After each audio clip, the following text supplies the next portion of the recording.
தெலுங்கானா மாநிலம் ஹைதராபாத் மாவட்டத்தில் உள்ளது கெய்திரெட்டிப்பள்ளி கிராமம். இந்த ஊரைச் சேர்ந்தவர் கொட்டிக்க சாந்தியை. இவருக்கு திருமணமாகி வெங்கடம்மா மற்றும் மல்லம்மா என 2 மனைவிகள் இருக்கிறார்கள். இந்நிலையில் வெங்கடம்மாவிற்கு 2 மகள்கள் மற்றும் ஒரு மகன் உள்ளனர். இதில் பெரிய மகளுக்கு திருமணமாகி அவரது கணவர் வீட்டில் வாழ்ந்து வருகிறார்.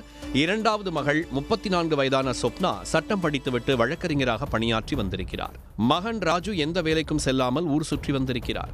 இந்நிலையில் கடந்த சில மாதங்களுக்கு முன்பு சாந்தியை உடல்நலக்குறைவால் உயிரிழந்த நிலையில் ராஜு தந்தைக்கு சொந்தமான 10 ஏக்கர் நிலத்தை விற்று தொழில் செய்யலாம் என முடிவு செய்திருக்கிறார்.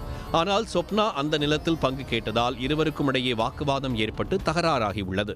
இருவரையும் அவரது தாய் சமாதானம் செய்து வைத்த நிலையில் ராஜுவிற்கு 6 ஏக்கர் நிலத்தையும் மகள் சொப்னாவிற்கு 4 ஏக்கர் நிலத்தையும் கொடுக்க முடிவு செய்யப்பட்டுள்ளது. இதனால் ஆத்திரமடைந்த ராஜு மொத்த நிலத்தையும் தனக்கு சொந்தமாக்கிக் கொள்ள நினைத்து தங்கை சொப்னாவை கொலை செய்ய திட்டம் தீட்டியுள்ளார்.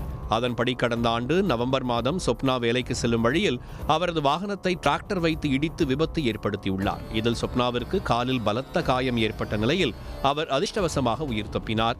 இதைத் தொடர்ந்து சொப்னா மொய்னாபாத் காவல் நிலையத்தில் அவரது அண்ணன் குறித்து புகார் அளித்தார். இருப்பினும் காவல்துறையினர் இதுகுறித்து எந்த நடவடிக்கையும் எடுக்கவில்லை என சொல்லப்படுகிறது.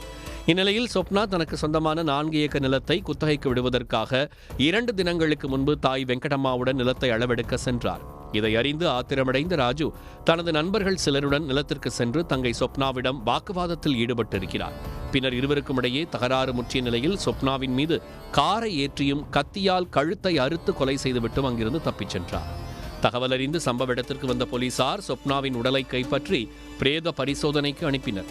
மேலும் இதுகுறித்து வழக்கு பதிவு செய்து விசாரணை மேற்கொண்ட போலீசார் ராஜு மற்றும் அவரது நண்பர்கள் உட்பட 4 பேரை கைது செய்து சிறையில் அடைத்தனர்.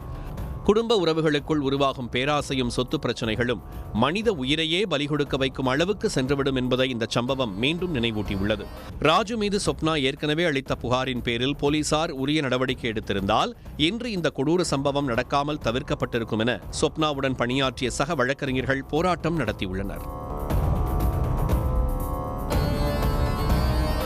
உடனுக்குடன் செய்திகளை தெரிந்து கொள்ள சன் நியூஸ் பெல் ஐகானை கிளிக் பண்ணுங்க.